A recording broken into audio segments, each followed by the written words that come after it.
just thought I'd do a little video, a little winter wonderland. It snowed about 5 or 6 inches last night, and this road has yet to be plowed, as you can see.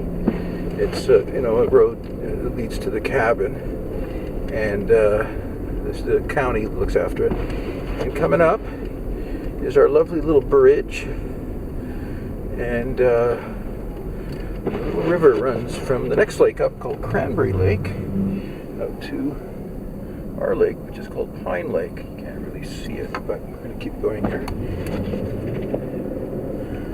So this vehicle is all-wheel drive.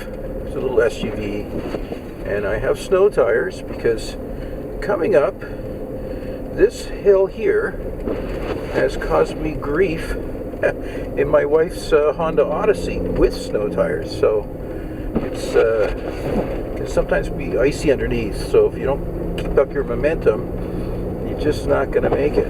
It's not much of a hill.